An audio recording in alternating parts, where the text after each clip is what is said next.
Hello everyone. உங்களில் நிறைய பேருக்கு ட்ரேட் பண்ணணுன்ற ஐடியா இருக்கும். ஷேர் மார்க்கெட்டில் இன்வெஸ்ட் பண்ணணுன்ற தாட் இருக்கும். ஆனால் எப்படி ஷேர்ஸில் இன்வெஸ்ட் பண்ணுறதுன்னு தெரியாமல் இருக்கவங்களுக்காக தான் இந்த மியூச்சுவல் ஃபண்ட். மியூச்சுவல் ஃபண்ட்னா என்ன அப்படின்னு இந்த வீடியோவில் நம்ம பார்க்கலாம். இந்த மாதிரி யூஸ்ஃபுல்லான வீடியோஸ் பார்க்க நம்ம சேனலை மறக்காமல் சப்ஸ்கிரைப் பண்ணிடுங்க. ஷேர் மார்க்கெட்டில் எந்த ஷேர்ஸில் இன்வெஸ்ட் பண்ணால் கரெக்டாக ப்ராஃபிட் வரும்னு தெரியாமல் இருக்கும். அதுக்காக தான் இந்த மியூச்சுவல் ஃபண்டில் ஃபண்ட் மேனேஜர் சொல்லி ஒருத்தவங்க இருப்பாங்க. நம்ம மியூச்சுவல் ஃபண்டில் இன்வெஸ்ட் பண்ணுற அமௌண்ட், நம்மள மாதிரி இன்வெஸ்ட் பண்ணுறவங்களோட எல்லாரோட அமௌண்ட், அந்த ஃபண்ட் மேனேஜர் எந்த ஷேர்ஸில் ஹை ப்ராஃபிட் வரும் பார்த்து அந்த ஷேர்ஸில் இன்வெஸ்ட் பண்ணுவாங்க. வந்த ப்ராஃபிட்டை அவங்க சம் பர்சன்டேஜ் கமிஷன் எடுத்துகிட்டு ப்ரொபோர்ஷனேட்டாக இன்வெஸ்டர்ஸ்க்கு டிஸ்ட்ரிபியூட் பண்ணும். மியூச்சுவல் ஃபண்டோட மீனிங் என்ன, நமக்கு எப்படி ப்ராஃபிட் வரும்னு இந்த வீடியோவில் புரியும்னு நினைக்கிறேன். மியூச்சுவல் ஃபண்ட் எப்படி செலக்ட் பண்ணுறது நெக்ஸ்ட் பார்க்கலாமா.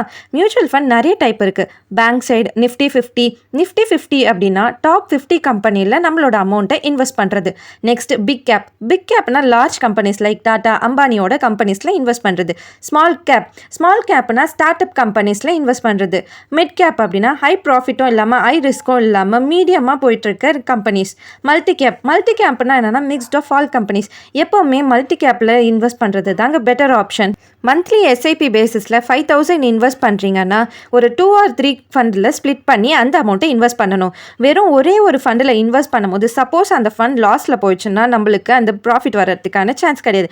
இதே ஒரு 2-3 கம்பெனியில் நம்மளோட ஃபண்டை இன்வெஸ்ட் பண்ணும்போது ஒரு கம்பெனி லாஸில் போனாலும் இன்னொரு கம்பெனி ப்ராஃபிட் வந்துட்டு கண்டிப்பாக நம்ம ஹை ப்ராஃபிட் பார்க்கலாம். Next market analysis. ஒரு ஃபண்டில் இன்வெஸ்ட் பண்ணுறோன்னா அதோட லாஸ்ட் 5 year மார்க்கெட் பர்ஃபார்மன்ஸை செக் பண்ணணும். இந்த கம்பெனி எப்படி பர்ஃபார்ம் பண்ணியிருக்கு, ஷேர் வேல்யூ ரொம்ப டவுன் ஆகாமல் இருந்திருக்கா, natural disaster time like Covid டைமில் கூட லாஸ் ஆகாமல் ப்ராஃபிட் கொடுத்துருக்கான்னு செக் பண்ணுறது ரொம்பவே முக்கியம். மியூச்சுவல் ஃபண்ட் நெகட்டிவில் போகுதுன்னு சொல்லி எப்போவுமே இன்வெஸ்ட் பண்ணுறது மட்டும் நம்ம ஷார்ட் டேர்மில் ஸ்டாப் பண்ணவே கூடாது. பிகாஸ் மியூச்சுவல் ஃபண்டுன்றது நம்மளோட லாங் டேர்ம் இன்வெஸ்ட்மெண்ட்காக நம்ம மந்த்லி இன்வெஸ்ட் பண்ணிட்டு வரும்போது கண்டிப்பாக லாங் டேர்மில் ப்ராஃபிட் பார்க்கலாம். மற்ற இன்வெஸ்ட்மெண்ட்டை கம்பேர் பண்ணும்போது மியூச்சுவல் ஃபண்டு நம்மளுக்கு மினிமமாக 10-12% ஸ்டார்ட் பண்ணி மேக்ஸிமமாக 200% வரைக்கும் நம்மளுக்கு ரிட்டர்ன்ஸ் கொடுக்குது. இந்த மாதிரி ரிட்டர்ன்ஸ் வர எந்த ஒரு இன்வெஸ்ட்மெண்ட்லையும் நம்மளுக்கு கிடைக்கிறது கிடையாது. நான் பண்ணுற மியூச்சுவல் ஃபண்டில் ஒன் ஆஃப் த டைப் தான் இந்த நிஃப்டி 50 டாப் 10 கம்பெனிஸில் இன்வெஸ்ட் பண்ணுறது. என்ன ஆனாலும் இந்த கம்பெனியில் லாஸில் போகாது. நீங்கள் இதை கூட மார்க்கெட் பர்ஃபார்மன்ஸ் அனலைசஸ்க்கு எக்ஸாம்பிளாக எடுத்துக்கலாம். மியூச்சுவல் ஃபண்ட்னா என்னன்ட்டு இந்த வீடியோவில் பார்த்தாச்சு. எப்படி பண்ணணும், என்ன பண்ணணும் இன்னும் புரியலைன்னா நிறைய டவுட்ஸ் இருக்குது அப்படின்னா கமெண்ட் பண்ணுங்கள். கிளாரிஃபை பண்ண ஃபினான்ஸ் பேஜ் நாங்கள் இருக்கோம்.